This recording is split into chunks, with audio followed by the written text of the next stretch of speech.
26 people are indicted, accused of being part of a drug pipeline from the Sinaloa Cartel in Mexico to southern Illinois. America, the Trump administration just delivered the biggest blow to the Sinaloa Cartel in decades. 26 people federally indicted in southern Illinois for running a drug pipeline that pumped 800 pounds of fentanyl into American communities, enough poison to kill 200 million people. But get this Illinois bust wasn't even the biggest story, because while this was happening, Trump's DEA conducted a week-long global operation that arrested 617 cartel operatives across 40 countries and seized enough chemical precursors to make millions of doses of methamphetamine.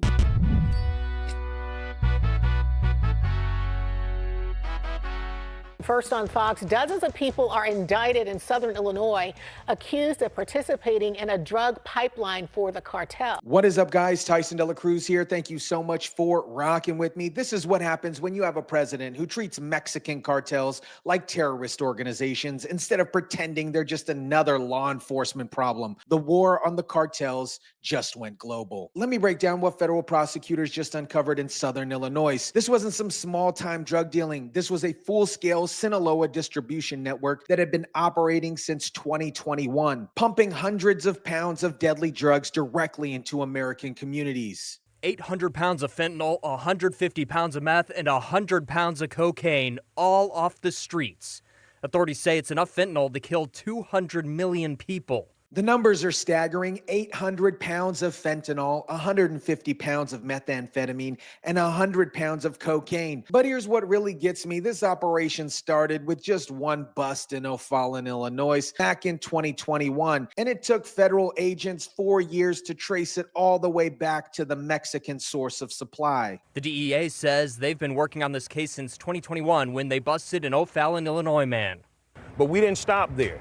But we continued this, looking into this organization, and what we found was the Mexican source of supply. Think about that. For 4 years, guys, while Biden was in office, talking about root causes and treating the border like a humanitarian crisis, the Sinaloa Cartel was building distribution networks deep in America's heartland. They weren't just crossing the border, they were establishing permanent operations in places like southern Illinois. But here's where the story gets really interesting. Several of these 26 defendants are facing narco-terrorism charges, and that's only possible because President Trump designated the Sinaloa Cartel as a terrorist organization earlier this year. Charges for the suspects range from conspiracy to distribute controlled substances to narco-terrorism.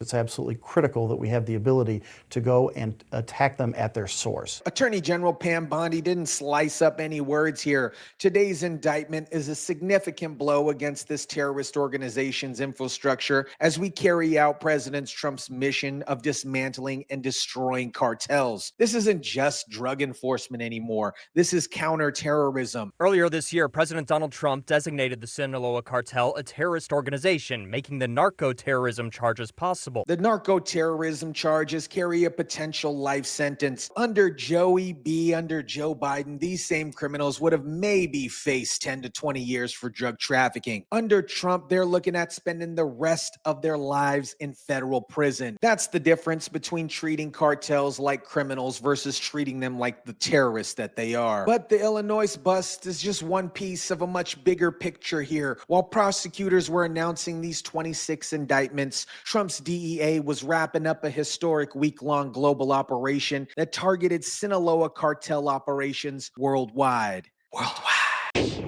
The U.S. Drug Enforcement Administration announcing the conclusion of a week-long operation aimed at dismantling one of Mexico's most powerful drug cartels. The results are absolutely staggering here. 617 arrests of Sinaloa Cartel operatives and associates across 23 domestic field divisions and 7 foreign regions. We're talking about operations in 40 different countries, all coordinated to hit the cartel simultaneously so they couldn't adapt or escape. This operation resulted in at least 617 results of operatives or associates with ties to the Sinaloa Cartel. This operation spanned across 23 domestic field divisions and 7 different foreign regions as well. This is what real international cooperation looks like when you have leadership that other countries actually respect. The DEA estimates there are tens of thousands of Sinaloa Cartel members operating in at least 40 countries. And Trump just sent a message that nowhere is safe. Here's the most brilliant part of Trump's strategy. They're not just arresting drug dealers, they're cutting off the supply chain at its source.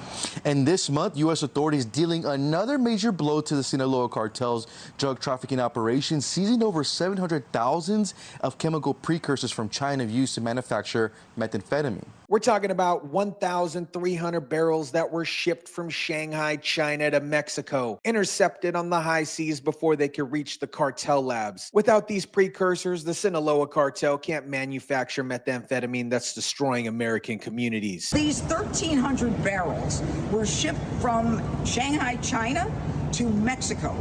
And now the Sinaloa Cartel will not be able to use them to make methamphetamines. This is strategic thinking. Instead of just playing defense at the border, Trump is going on offense against the entire supply chain. China ships chemicals to Mexico. Mexico processes them into drugs. Cartels smuggle them into Mexico. Trump is disrupting every step of that process. What's really remarkable here is how Mexico's attitude has changed under Trump's pressure.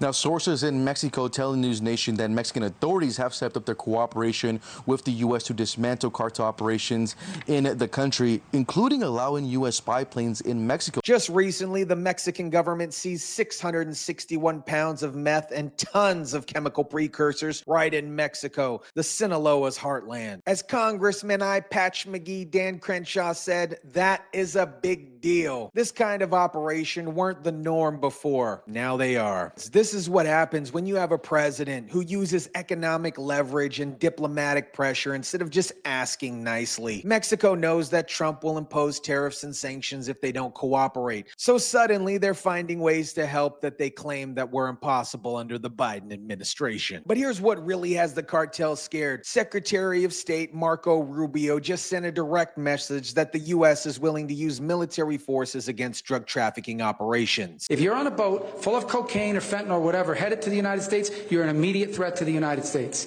And the president, under his authority as commander-in-chief, has a right under exigent circumstances to eliminate imminent threats to the United States. This isn't just tough talk. This is a fundamental shift on how America treats cartel threats. These organizations have killed more Americans than Al-Qaeda ever did, and we're finally treating them like the national security threat that they are. America, what we're witnessing is the beginning of the end, at least in my opinion, of the Sinaloa Cartel as we know it. When you combine 26 federal indictments in Illinois with the 617 arrests worldwide, massive chemical seizures, and Mexican cooperation, we're looking at a cartel under siege in every direction. The Illinois case alone represents a $2 billion drug operation that was poisoning American communities for years. But it's not just about the money, it is about the lives. 800 pounds of fentanyl could have killed 200 million Americans. That's more than half of our population. Under Sleepy Joey Biden, this cartel network operated with impunity, building distribution centers in Americans' heartland, while the administration focused on root causes and catch and release policies. Under Trump, they're facing narco-terrorism charges that carry life sentences. The message to other cartels is clear. The days of treating America like your personal drug market are over. Whether you're operating in Mexico, China, or Southern Illinois, you're a target for the full force of American law enforcement and military power. Sources in Mexico are saying this could be the beginning of the end to the Sinaloa Cartel, especially with an internal civil war following